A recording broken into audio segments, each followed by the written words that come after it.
Eto na mga kabasketball, tune-up game sa pagitan ng ating Gilas Pilipinas at Strong Group.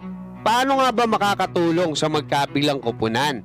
At agent ni Kai Sotto magdedepende sa magiging performance niya sa darating na FIBA o QT kalaban yung mga NBA player kung paglalaroin siya sa NBA Summer League. Pero bago yan, huwag kalimutan mag-like at mag-subscribe bilang pagsuporta.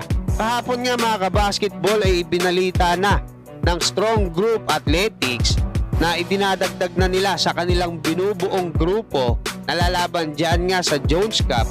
Eto nga si Ange Kwame at RJ Abarientos. Makakasama nila sila Heading, sila Chongson, sila Simak, saka si Keeper.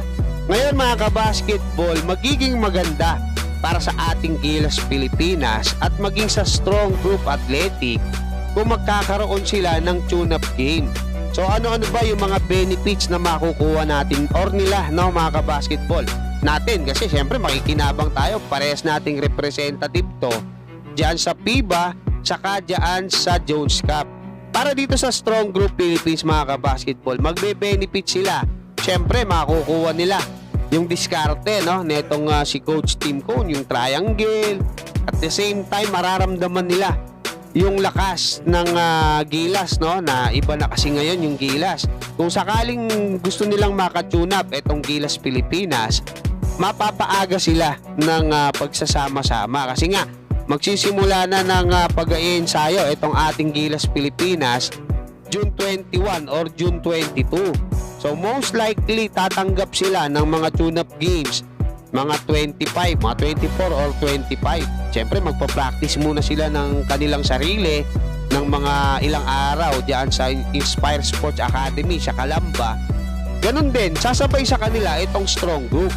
Hindi naman kasi pwedeng basta na lang gantong date, di ba? 25, kita-kita tayo, labanan natin tong Gilas. Madedehado sila mga kabasketball. Sa part naman ng ating Gilas Pilipinas, siyempre nandiyan din si Coach Raiko, no? May mga makukuha ring technique, especially sa international, si Coach Tim Cone.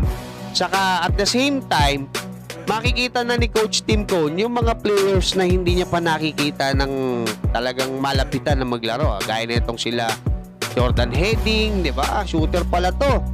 Di ba? Pagdating ng araw, pwede ko pala tong kunin. Ito pa lang si Ange Kwame, matibay sa ilalim.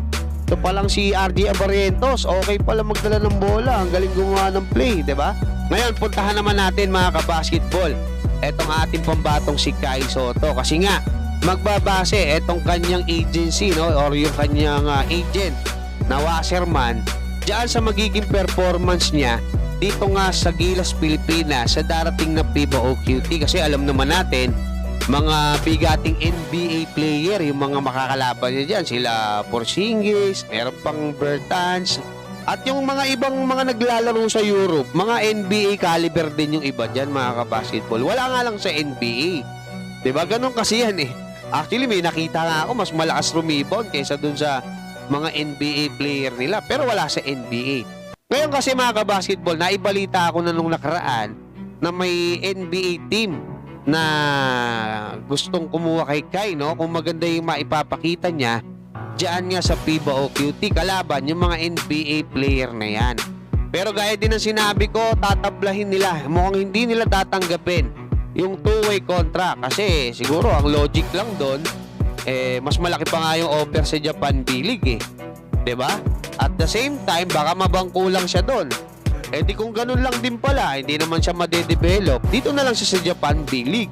Mas madedevelop pa yung laro niya, 'di ba? Habang nag-aantay.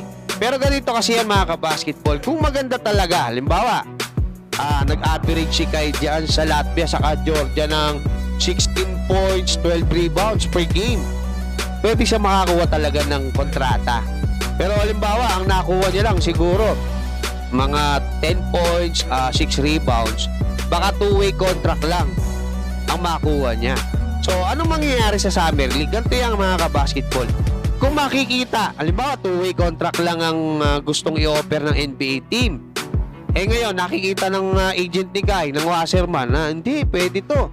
O sige, kasalang namin ngayon sa Summer League si Kai. Baka may ibang NBA team na makapag-offer ng mas maganda kasi feeling namin okay naman si Kai, medyo minalas lang dun sa Vivo o QT. Pwede pa rin nilang isalang si Kai. Pero kung makikita nila na halimbawa yung naging performance ni Kai, hindi pa talaga kaya ni Kai doon sa ganung level, pwedeng hindi na siya tumuloy dyan sa NBA Summer League. Baka may magsabi, hindi nga umattend si Kai ng mga minicamp para makakapag Summer League.